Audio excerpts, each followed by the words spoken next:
Audio Jungle.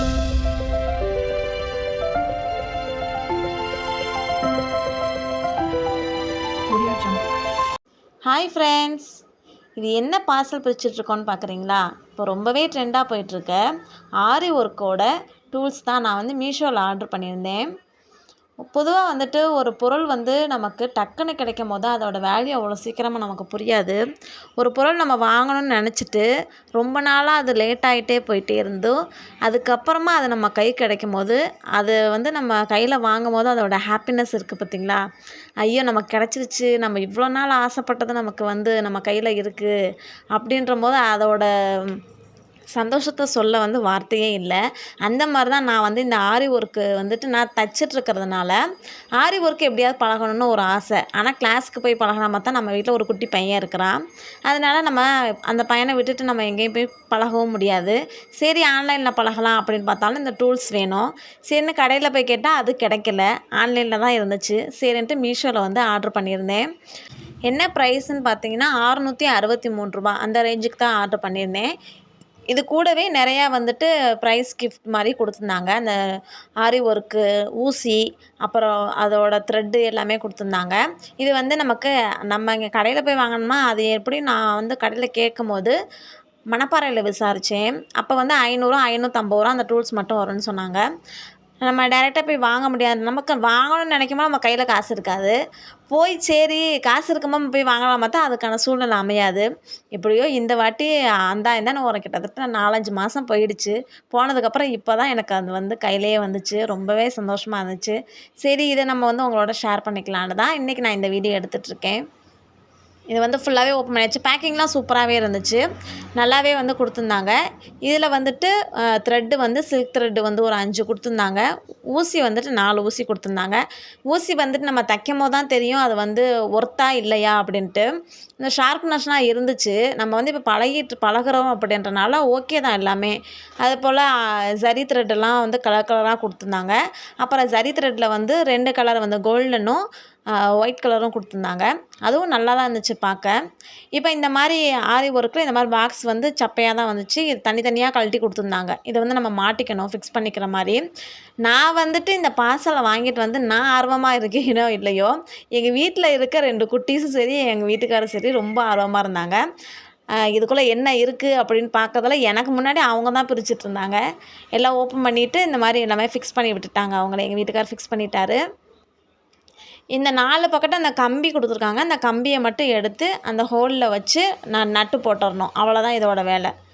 சூப்பராகவே இருந்துச்சு. ஆனால் நான் என்ன ஒன்று இதில் மைனஸ்ன்னு பார்த்தீங்கன்னா, நான் வந்து நினச்சிட்டு இருந்தேன் ஸ்டாண்டோட இந்த 4 பொடி இருக்குது பார்த்தீங்களா, அந்த 4 வந்து கம்பியில் வரும் அப்படின்னு நினச்சேன். உருண்டையாக அப்படி வரும்னு நினச்சேன். ஆனால் அது வந்து தட்டையாக இருந்துச்சு. இது வந்து நெளிஞ்சு போகவும் வாய்ப்பு இருக்குது. ஆனால் நம்ம ஒன்றும் அவ்வளோ வேலை பண்ண போகிறதில்ல. வீட்டில் குட்டீஸ் இருக்கனால கொஞ்சம் பயந்தான் உடச்சி போடுவாங்களோ அப்படின்ட்டு. அப்புறம் நான் வந்து இது மாதிரி அந்த ரிங்கு வந்து 2 ரிங்கு கொடுத்துருந்தாங்க. ஒன்று வந்து ஃபுல்லாகவே இருந்துச்சு, இன்னொன்று வந்து அட்ஜஸ்ட் பண்ணுற மாதிரி ஒரு ரிங்கு. அதில் வந்து இந்த மாதிரி துணியை வச்சு பார்த்தேன். ஃபஸ்ட் டைம் எப்படி துணி வைக்கணும்னு கூட தெரியல. ஏன்னா நம்ம வாட்டி இப்போ தான் ஆரி கிளாஸுக்கு போனதும் இல்லை, யாரும் ஆரி ஒர்க் பண்ணதையும் நான் பார்த்ததும் கிடையாது. ஃபுல்லாகவே ஆன்லைனில் பார்த்தது தான். ஆன்லைன்லேயும் ஒன்றுமே புரிய மாட்டேங்குது. ஒரு சில பேர் சொல்ல புரியுது, ஒரு சில பேர் புரிய மாட்டேங்குது. எப்படி வைக்கிறாங்க எப்படின்னு டக்குன்னு தெரிய மாட்டேங்குது. ஏதோ நாங்களாம் ஏனதானு வச்சோம், ஆனால் கரெக்டாக ஃபிக்ஸ் ஆகிடுச்சு. ஃபிக்ஸ் ஆகி வச்சு அந்த ஸ்டாண்ட் மேலே வச்சுட்டோம்.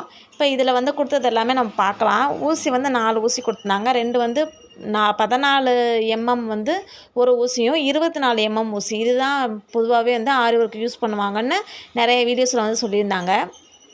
அதுக்கப்புறம் கலர் கலராக ஜரி த்ரெட் வந்து ஒவ்வொரு சாரீக்கும் ஏற்ற மாதிரி கலர் கலராக கொடுத்துருந்தாங்க.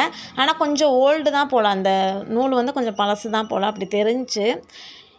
இப்போ இது எல்லாமே பார்த்து முடிச்சாச்சு. இதில் வந்து நம்ம இப்போ இன்றைக்கி ட்ரை பண்ணுவோம். எப்படி வந்து ஆரி ஒர்க் வந்து தைக்கலாம் அப்படின்னு பார்க்கலாமா?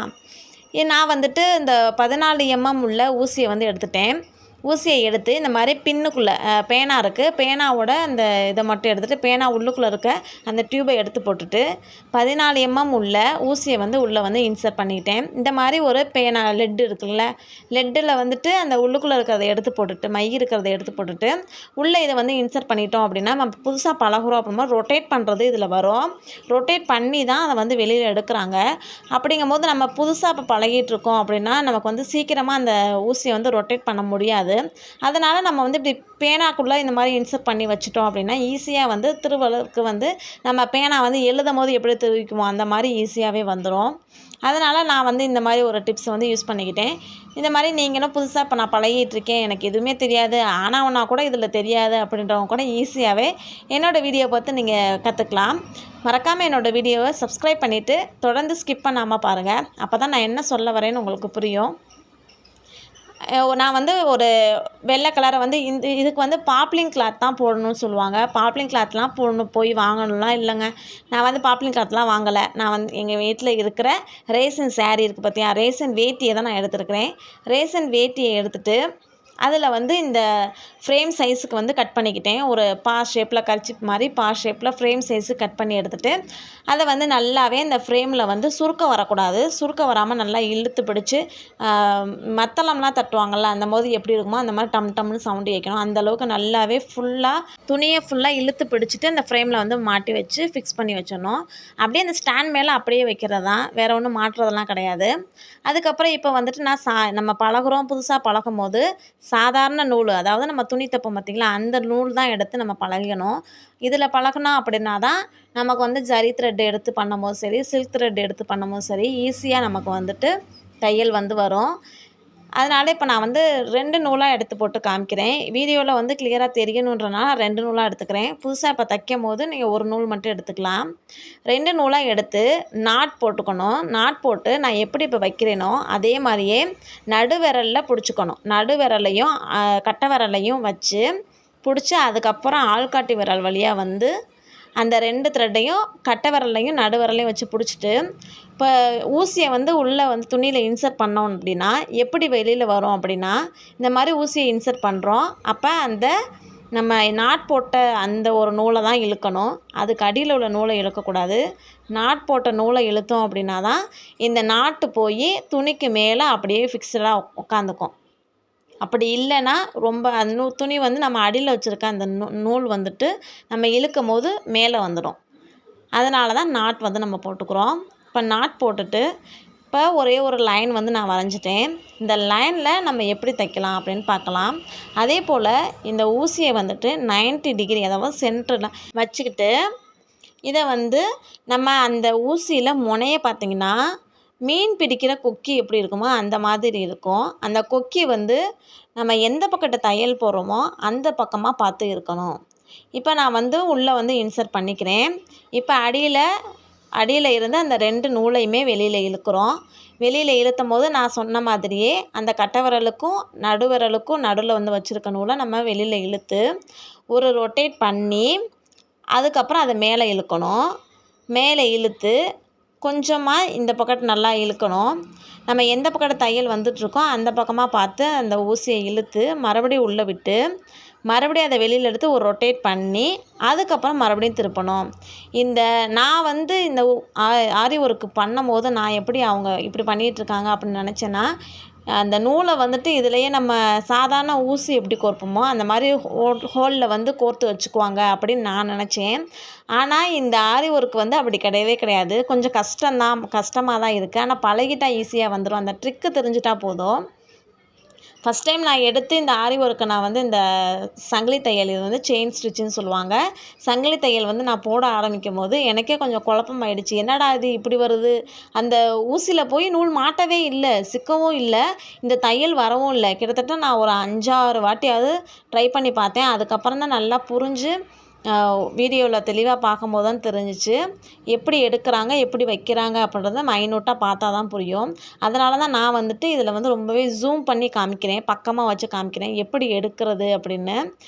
அந்த 2 நூலாகனால அந்த 2 நூலையுமே எடுத்து உள்ளே இன்சர்ட் பண்ணி அடியில் வந்து ஒரே ஒரு சுற்று மட்டும் சுற்றி மறுபடியும் அதை மேலே எடுத்து வைக்கணும். இப்போ கடைசியாக வந்து எப்போவுமே நாட் போட்டுக்கணும். நாட் போடலை அப்படின்னா சலுன்னு எல்லாமே நம்ம போட்ட தையல்லாம் ரிவர்ஸில் போயிடும். அதனால் நாட் போடும்போது ஃபஸ்ட்டு ஒரு வாட்டி பெருசாக ஒரு ஹோல் பெருசாக வந்துட்டு எடுத்துகிட்டு அதுக்கப்புறம் மறுபடியும் அதே இடத்துல வச்சு மறுபடியும் இன்னொன்று பெருசாக எடுத்து முதல்ல பெருசாக எடுத்தோம் பார்த்திங்களா நூல், அந்த நூலை பிடிச்சி இழுத்தோம் அப்படின்னா நாட்டு விழுந்துடும். இந்த நாட்டு போடுறதும் ஒரு 5-6 வாட்டியாவது ட்ரை பண்ணி பார்த்துக்கோங்க. இந்த வீடியோ வந்து கொஞ்சம் பாஸ் பண்ணி பார்த்தாலும் கூட ஓகே, இல்லை ஸ்லோ மோஷனில் பார்த்தாலும் பரவாயில்ல. இந்த நாட் போடுறது ரொம்பவே முக்கியம். நாட் போட கற்றுக்கிட்டோம் அப்படின்னாவே ரொம்ப ஈஸியாகிடும். இப்போ பாருங்கள், பின் சைடு நம்ம எப்படி நம்ம வந்து தையல் போட்டது பேக் சைடு வந்து எப்படி இருக்குன்னு. முன்னாடி தான் சங்கிலி தையல் மாதிரி தெரியும், பின்னாடி வந்து வெறும் நம்ம அந்த நூலை வந்து சுற்றுனது மட்டும்தான் தெரியும். ஸ்டார்டிங்கில் நாட் போட்டது, எண்டிங்கில் நாட் போட்டது வருது.